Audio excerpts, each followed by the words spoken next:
आप लोगों को तीसरा सूत्र हम बता दिए थे। चौथा सूत्र है आधि सिंह आस्थाचा। आधि सिंह, आधि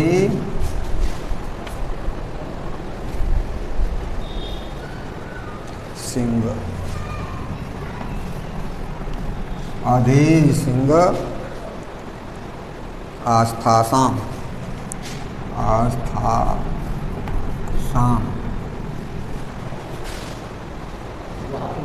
कर्म। आधि सिंह आस्था साम कर्म। चलिए इस सूत्र का नियम लिखिए। यदि सिंह, सिंह आप लोग जानते हैं कैसे लिखा जाता है, ऐसे। यदि सिंह, सिंह का अर्थ होता है सोना।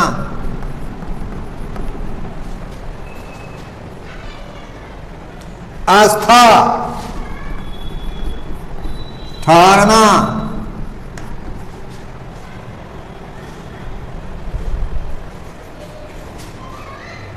आस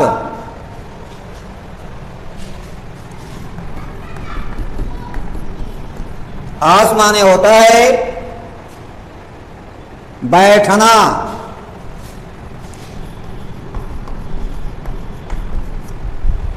यदि इन तीनों समझ लीजिए, आस सिंह सोना, आस्था ठहरना, आस बैठना, इन तीनों धातुओं के पहले, इन तीनों धातुओं के पहले लिख लीजिए सिंह सोना, आस्था ठहरना, आस बैठना।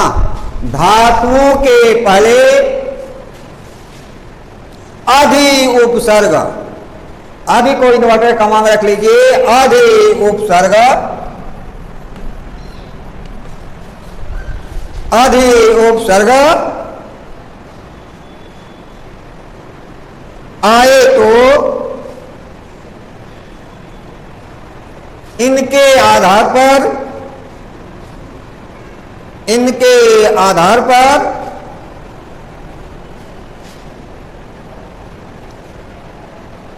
द्वितीय विभक्ति होती है। और यदि आधि उपसर्ग न आए तो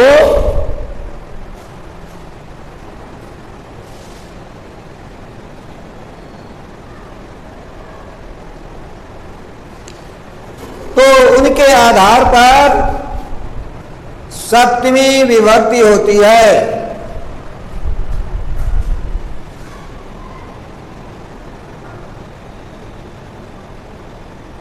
अब देखिए उदाहरण से समझिए आप लोग। राम गृहम अधितिष्ठति, राम गृहम अधितिष्ठति। और एक और वाक्य है राम गृहे तिष्ठति। तो आप लोगों को मैं पहले बता दिया हूं अनुवाद बनाने के लिए किस नियम का प्रयोग करना है, लेकिन आप लोगों को यह बता रहा हूं कि यदि रामम गृहम अधितिष्ठति करके लिखा है और गृहम के बैचे अंडरलाइन किया गया है, यहां गृहम के नीचे अंडरलाइन किया गया है, तो गृहम द्वितीय विभक्ति होगी और उसका नियम निर्देश आदि सिंह अस्थासाम कर्मा होगा। समझ रहे हैं आप लोग कि यदि रामा गृहम अधितिष्ठति के में गृहम के नीचे अंडरलाइन कर दिया गया है तो वह द्वितीय विभक्ति होगी, लेकिन नियम होगा आदि सिंह अस्थासाम कर्मा। अब आप लोग सोच रहे होंगे कि यदि दूसरी लाइन होती और गृहे होता तब हम क्या करेंगे, तो ठीक वही बात होगा, गृह में सप्तमी विभक्ति और सूत्र आपका वही होगा। समझ रहे बात को, आप लोग समझ रहे होंगे हमारी बात को कि यहां पर गृह होगा, सप्तमी विभक्ति सूत्र वही होगा। अब इसके बाद आपका एक और सूत्र बाकी रह जाता है द्वितीय विभक्ति में अनुवाद बनाने के लिए। तो हमने अनेक बताया है आप लोगों को, लेकिन इसके लिए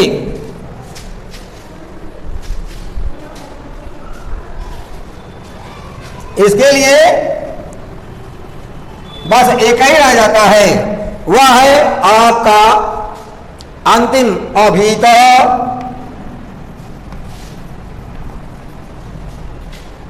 परितः समयानिक्षा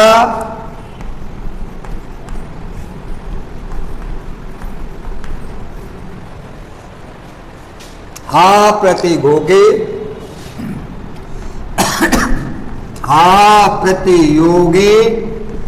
अपि समयानिक्षा हा प्रतियोगे अपि।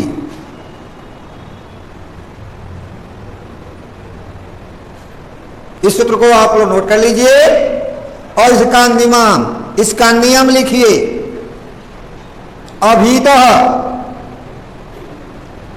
अभीता का अर्थ होता है चारों ओर।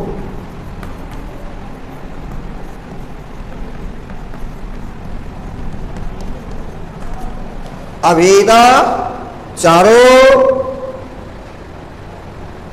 परितः चारों,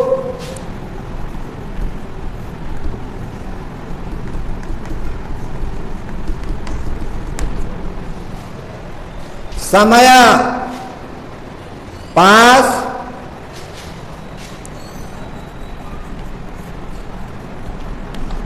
निकषा निकट वही पास,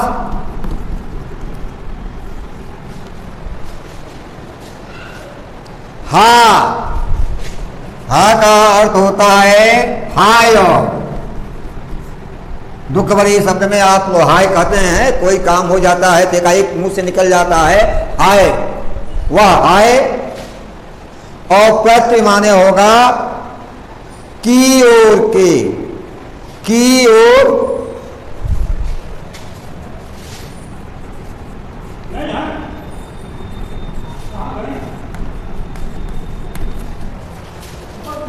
की ओर के योग में द्वितीय विभक्ति होती है। कि योग में द्वितीय विभक्ति होती है।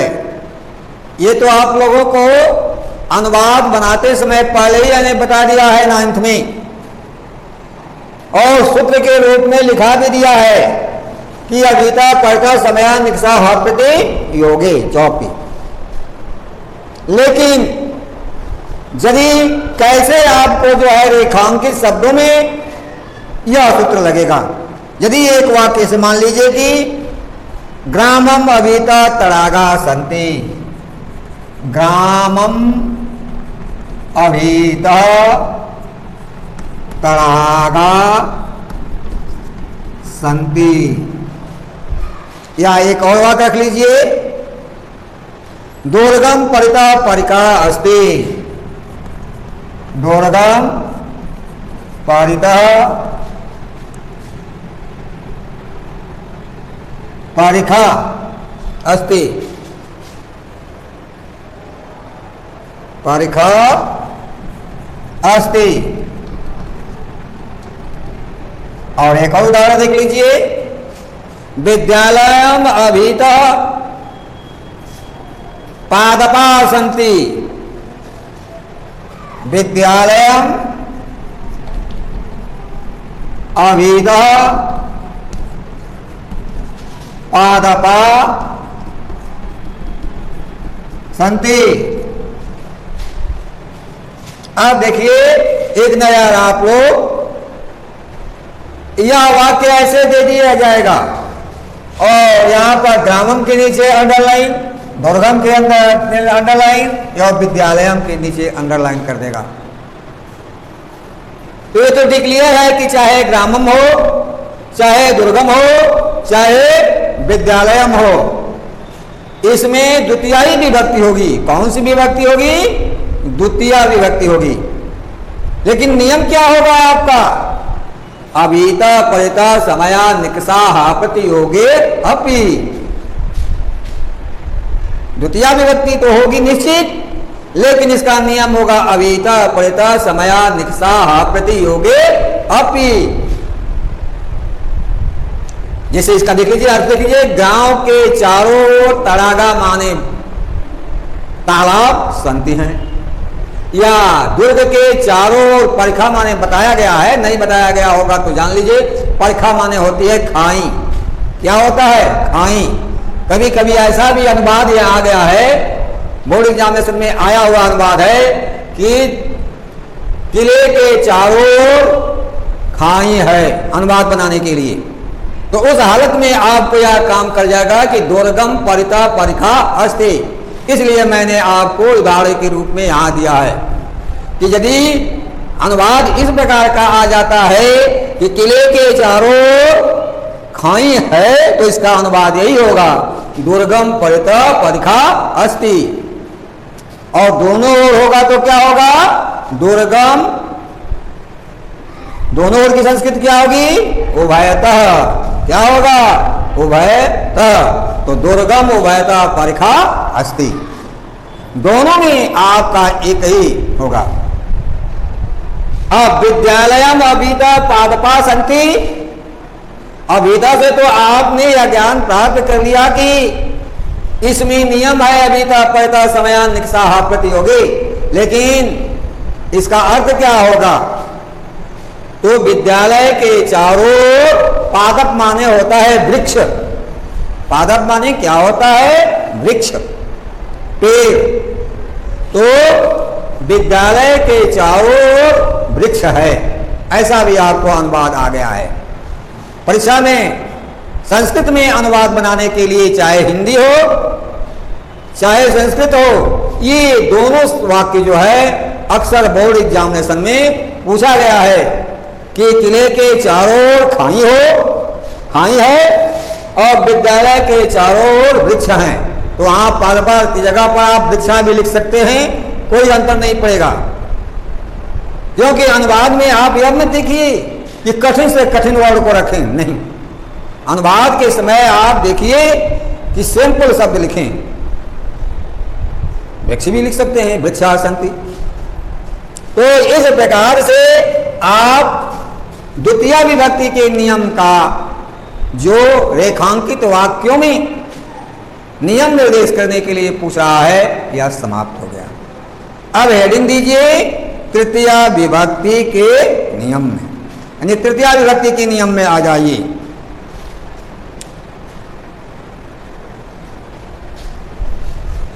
तृतीय विभक्ति के नियम के अंतर्गत आइए, और इसका पहला सूत्र है,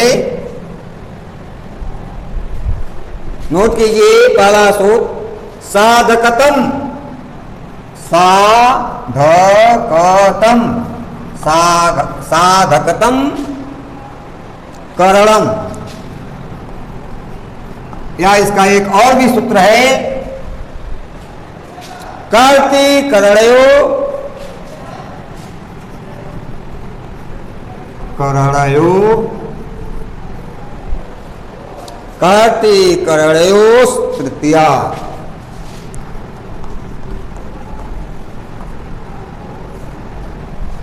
कर्ति करणयो तृतीया। देखिए इसी प्रकार से द्वितीय विभक्ति के पहला नियम में आप लोगों को हम लिखाए हैं दो सूत्र। एक है कर्तुरीसितम कर्म, और एक सूत्र लिखाए हैं कर्मणय द्वितीया। तो परीक्षा में कोई जरूरी नहीं है कि वही लिखिए, याद करना सरल है। कर्मणि द्वितीया आराम से याद कर लेंगे, तो कर्मणि द्वितीया ही लिखिए। कर्तिरूसितम कर्म, इसको कोई लिखने की जरूरी नहीं है। ठीक इसी प्रकार से इसमें है साधकम करणम और कर्तिकरणयोः तृतीया। दोनों में से जो आपको याद करने में सुंदर होगा, आराम से आप याद कर लें, उसको आप लिख सकते हैं। ये नहीं है कि दोनों लिखना जरूरी है। तो इसका नियम आप लोग लिखिए, जिसकी सहायता से कर्ता, जिसकी सहायता से कर्ता अपना कार्य पूरा कर लेता है, उसमें करण कारक होता है, उसमें करण कारक होता है। और करण कारक में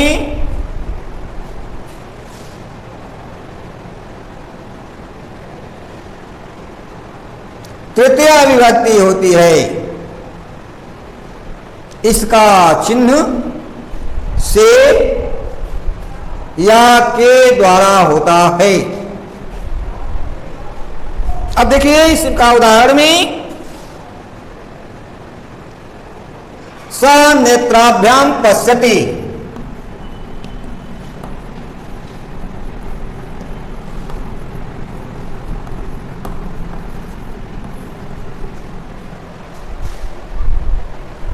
इसका हिंदी में अनुवाद होगा वह आंखों से देखता है। अब हिंदी में आंखों तो बहुवचन हो गया, लेकिन किसी एक आदमी के पास या किसी के पास दो आंखें होती हैं, तो संस्कृत में द्विवचन भी होता है, इसीलिए यहां पर तृतीया द्विवचन का प्रयोग किया गया है। क्योंकि किसी की, एक भगवान भोलेनाथ को ही बताया गया है, माँ देवी दुर्गा का बताया गया है कि त्रिनेत्र धारण करने वाले हैं, नहीं तो किसी के पास 3, 4, 5, 6, 7, 12 नहीं होते हैं नेत्र, सबके पास 2 ही नेत्र होते हैं। इसलिए यहाँ तृतीया विभक्ति में द्विवचन का प्रयोग किया गया है। जने नेत्राभ्याम के नीचे अंडरलाइन किया गया है, तो वह आपका तृतीया विभक्ति लिखेंगे और नियम निर्देश क्या लिखेंगे, साधकतम कारणम या कर्तिकरणयोस् तृतीया। अब आप लोग समझ गए होंगे। अब अगला सूत्र है आपका एनांग विकारः।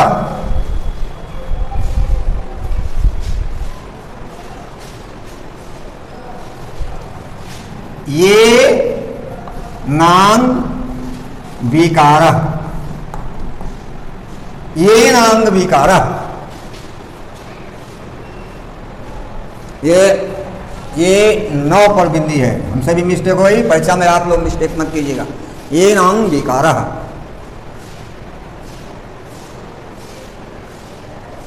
इसका नियम लिखिए, जिस अंग के द्वारा शरीरधारी में कोई विकार उत्पन्न हो जाता है, उसमें तृतीया विभक्ति होती है। उसमें तृतीया विभक्ति होती है। अब देखिए,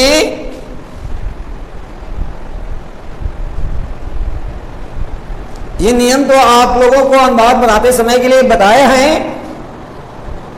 लेकिन जैसे आपका हो गया वह आंख से काना है या वह पैर से लंगड़ा है, तो उसका अनुवाद बनाए गए सपादेना खंजः, या आंख से काना है स नेत्रेण ताड़ः, लेकिन नेत्रेण नहीं, नेत्रा ठीक है, नेत्रेण काड़ः, वह कान से बहरा है स कर्णेन बधिरः। ये तो अनुवाद बनाने की प्रक्रिया है, लेकिन यह अनुवाद से तो मतलब है नहीं। यह वाक्य दे दिया स नेत्रेण ताड़ः अस्ति, यहां नेत्रेण के नीचे अंडरलाइन कर देगा, समझ रहे हैं, यहां नेत्रेण के अंदर अंडरलाइन कर देगा, तो नेत्रेण में आपका तृतीया विभक्ति होगी, निश्चित होगी। लेकिन उसका नियम क्या होगा, ये नांग विकारः। जैसे बोर्ड में ऐसा प्रश्न आया था, हमको याद नहीं है, अब पता नहीं अपने विद्यालय के कोड में था कि दूसरे विद्यालय के कोड में था, क्योंकि हमको सबको देखना पड़ता है। लेकिन अकथितम च तो आया था द्वितीय विभक्ति वाला, यानी द्विकर्मक धातुओं में द्वितीय विभक्ति का प्रयोग किया जाता है। तो यार समझ गए आप लोग, स नेत्रेणा कारा अस्ति, उसी प्रकार से आ जाएगा स पादेना खंजा अस्ति, या रामा पादेना खंजा अस्ति। यदि पादेन में अंडरलाइन किया गया है तो तृतीय विभक्ति होगी, लेकिन नियम क्या होगा, ये नांग विकारा। और तृतीय विभक्ति का एक और नियम है, उसको भी आप लोग देख लें।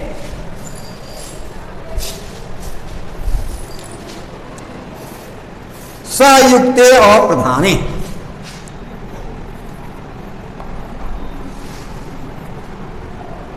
सयुक्ते अप्रधान, सयुक्ते अप्रधान, नहीं प्रधाना नहीं, प्रधाने, सयुक्ते अप्रधाने, सयुक्ते अप्रधाने होना चाहिए, सयुक्ते अप्रधाने। इसका नियम लिखिए, साथ के अर्थ रखने वाले,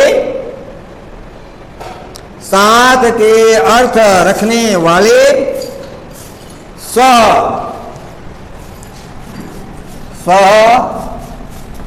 साकम सार्धम समम,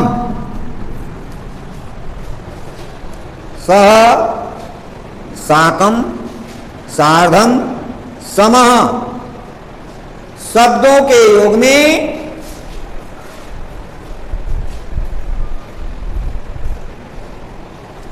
शब्दों के योग में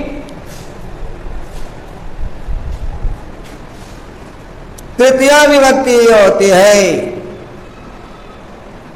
तो अनुवाद बनाने के लिए तो आप लोगों को ने बताया है कि वह राम के साथ विद्यालय जाता है,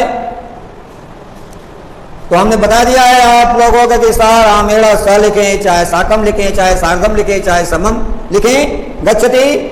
लेकिन यहां जो है यदि आपका है तो उसमें अंडरलाइन कर दिया रहा होगा, जैसे राम कृष्णेन स गच्छति, अब यहां पर कृष्णेन के नीचे अंडरलाइन कर दिया जाएगा, और कृष्णेन के अंदर अंडरलाइन कर दिया गया। या ऐसा भी हो सकता है कि स की जगह पर या साकम भी लिखा मिले, या सार्धम भी लिखा मिले, या समम भी लिखा मिले, तो कोई बात नहीं। या कृष्णेन, तो आप समझ गए आराम से कि इसमें तृतीय विभक्ति है। इसमें आप लोगों को मालूम हो गया कि तृतीय विभक्ति है, लेकिन नियम इसका होगा सहयुक्ते और प्रधाने। कभी भूलकर इसका जो है आप जो है साधकतम करणम या एनांग विकारा ये नहीं लिखेंगे। क्या लिखेंगे? सयुक्ते और प्रधाने। कितना हो गया? तृतीय विभक्ति का नियम, रेखांकित नियम बता दिए। अब अगले दिन चतुर्थी विभक्ति का बताएंगे।